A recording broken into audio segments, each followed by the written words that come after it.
S, ನಮ್ಮ ಜೊತೆ ಇವತ್ತು ಸ್ಯಾಂಡಲ್ ವ್ಯಾಲಿ ಪ್ರಾಪರ್ಟೀಸ್ನ ಓನರ್ ಆದಂತಹ ಮಿಥುನ್ ಗೌಡರ್ ಇದ್ದಾರೆ.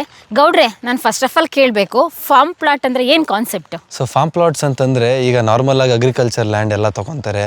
ಸೊ ಇಲ್ಲೇನಾದರೂ ಒಂದು ಅಗ್ರಿಕಲ್ಚರ್ ಆ್ಯಕ್ಟಿವಿಟೀಸು, ಒಂದು ಗಿಡ ಮರ ಎಲ್ಲ ಹಾಕಿ ಇದನ್ನು ನಾವು ಕ್ಲೈಂಟ್ಸು ಅವರೇ ಬಂದು ಮಾಡೋಕ್ಕಾಗಲ್ಲ. ಸೊ ನಾವೇನು ಮಾಡ್ತೀವಿ, ಪ್ಲಾಟ್ಸ್ ರೀತಿ ಡಿವೈಡ್ ಮಾಡಿ, ಸೊ ಅವರು ಇಲ್ಲಿ ವ್ಯವಸಾಯ ನಾವೆಲ್ಲ ಅಗ್ರಿಕಲ್ಚರ್ ಮಾಡಿಕೊಟ್ಟು ಅವ್ರಿಗೆ ಪ್ಲಾಟ್ಸ್ ರೀತಿ ಕೊಡ್ತಾ ಇದ್ದೀವಿ.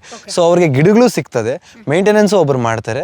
ಸೊ ಒಂದು ಪ್ಲಾಟ್ ಒಳಗಡೆ ಗಿಡಗಳು ಹಾಕೋದನ್ನೇ ಫಾರ್ಮ್ ಪ್ಲಾಟ್ಸ್ ಅಂತ ಹೇಳ್ತೀರಿ, ಅಗ್ರಿಕಲ್ಚರ್ ಆಕ್ಟಿವಿಟೀಸ್. ಓ, ನೈಸ್ ಕಾನ್ಸೆಪ್ಟ್. ಎಕ್ಸಾಕ್ಟಾಗಿ ಈ ಲೊಕೇಶನ್ ಎಲ್ಲಿ ಬರುತ್ತೆ? ಯಾಕೆ ಅಂತ ಹೇಳಿದ್ರೆ ಹೈವೇ ರೋಡ್ಗೆ ಕನೆಕ್ಟಿವಿಟಿಯಾಗಿ ನೀವು ಪ್ಲಾಟ್ನ ಮಾಡಿದ್ದೀರಾ. ಹೌದು. ಸೊ ಈ ಪ್ರಾಜೆಕ್ಟ್ ಹೆಸರು ಸ್ಯಾಂಡಲ್ ವ್ಯಾಲಿ ಅಂತ. ಇದು ಒಂದು 21 ಎಕರ್ ಪ್ರಾಜೆಕ್ಟು. ಸೊ ಇದು ಬಂದು ಗೌರಿಬಿದನೂರು ಹತ್ರ ಬರ್ತದೆ. ಸೊ ನಮಗೆ ನೀವು ಪ್ರಾಜೆಕ್ಟ್ ನೋಡ್ಬೋದು, ಸ್ಟೇಟ್ ಹೈವೇಗೆ ಅಟ್ಯಾಚ್ಡೇ ಇದೆ. ನಮ್ಗೆ ಆಪೋಸಿಟ್ ಆಗಿ ಬ್ಯೂಟಿಫುಲ್ ಆಗಿ ವ್ಯಾಲೀಸ್ ಕಾಣಿಸ್ತದೆ.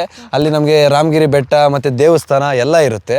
ಅದು ಬಿಟ್ಟು ಈ ಪ್ರಾಜೆಕ್ಟ್ ಎಂಡ್ಗೆ ನಮಗೆ ಲೇಕ್ ಸಹ ಅಟ್ಯಾಚ್ ಆಗಿದೆ, ಮುಚ್ಚಟ್ಟಹಳ್ಳಿ ಲೇಕು, ತುಂಬ ದೊಡ್ಡ ಲೇಕು.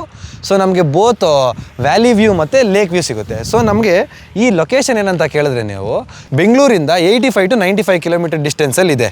ಸೊ ನಾವು ಚಿಕ್ಕಬಳ್ಳಾಪುರ ಅಂದರೆ ದೇವನಹಳ್ಳಿ ಏರ್ಪೋರ್ಟು, ಚಿಕ್ಕಬಳ್ಳಾಪುರ ಪೆರೇಸ್ ಅಂದ್ರೆ ಹತ್ರ ಲೆಫ್ಟ್ ತಗೊಂಡು ಸ್ಟೇಟ್ ಹೈವೇಲಿ ನಾವು ಒಂದು 20 ಮಿನಿಟ್ಸ್ ಟ್ರಾವೆಲ್ ಮಾಡಿದ್ರೆ ಈ ಪ್ರಾಜೆಕ್ಟ್ ಬರುತ್ತೆ. ಇಫ್ ಯಾರಾದ್ರೂ ಯಲಹಂಕ, ದೊಡ್ಡಬಳ್ಳಾಪುರ, ಗೌರಿಬಿದನೂರು ಕಡೆಯಿಂದ ಬರ್ತಿದ್ರೆ ರೈಟ್ ಸೈಡ್ ತೊಗೊತೀರಿ. ಸೊ ಯಾವ ಕಡೆಯಿಂದ ಬಂದ್ರೂ 1 hour 1.5 hour ಜರ್ನಿ ಒಳಗಡೆ ನಮಗೆ ಈ ಪ್ರಾಜೆಕ್ಟ್ ಸಿಗ್ತದೆ.